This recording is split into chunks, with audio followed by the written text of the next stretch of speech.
నమస్కారం అండి. నేను మీ తన్మయిని. మరపురాని కథలకి స్వాగతం. మరో తెనాలి రామకృష్ణ కథతోటే మీ ముందుకొచ్చానివాళ. ఈ కథలు కొన్ని మనకి తెలిసినా, మళ్ళీ విన్నా కూడా ఎంతో ఆనందం కలిగిస్తాయి. కదండీ!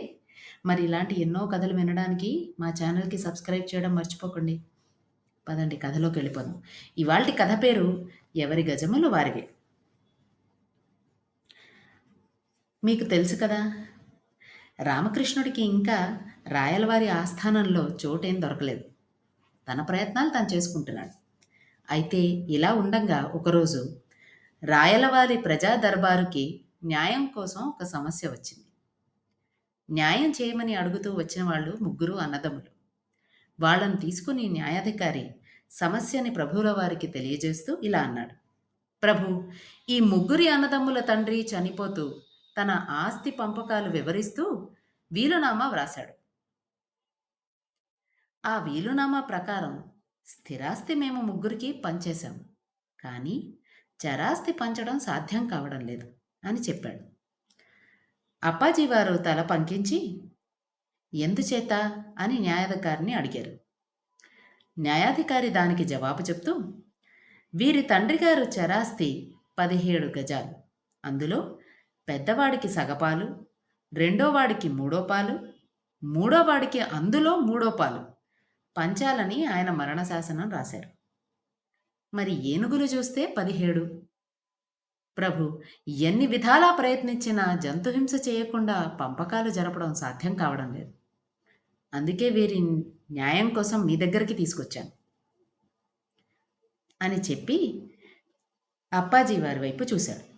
సభలో ఒక్కసారిగా సమస్యను విన్నాక గుసగుసలు బయలుదేరాయి. 17లో సగం అంటే 8.5. మరి దానిలో మూడో వంతంటే కష్టమే. గజాల్ని అలా ఎలా పంచుతాం అని ఇంకో వ్యక్తి. మరి అందులో మూడో వంతు? అబ్బో! కష్టమేనే, క్లిష్టమైన సమస్యే. ఎలా లెక్కించి చూసినా ఏనుగుల్ని ఖండించకుండా పంపకం సాధ్యం కావడం లేదు. మరెలా? ఇంతలో తాతాచారుల వారు సభ ప్రతిధ్వనించేలా పెద్దగా నవ్వి మరణించినవాడు గొప్ప రాజభక్తుడండి, తెలియడంలా. అందుకే పంచడానికి వీలు కాని విధంగా వీలునామా వ్రాశాడు. ఆ గజ సంపద ప్రభువుల వారికి చెందాలనే అతడి అభిప్రాయం. అది స్పష్టంగా తెలుస్తోంది. ప్రభువులు అతడి కోరిక మన్నించి ఆ గజ సంపదని మన గజశాలకు తరలించడమే న్యాయం, అదే ధర్మం కూడా అని ప్రకటించారు. సభికులు ఒక్కసారిగా హర్షధ్వానాలు చేశారు. మరుక్షణం ఆ హర్షధ్వానాల మధ్యలో అన్యాయం, అధర్మం అన్న అరుపు వినిపించింది. సభ యావత్తు ఉలిక్కిపడింది. అంతలో జనం మధ్య నుంచి దారి చేసుకుంటూ రామకృష్ణుడు ముందుకొచ్చాడు.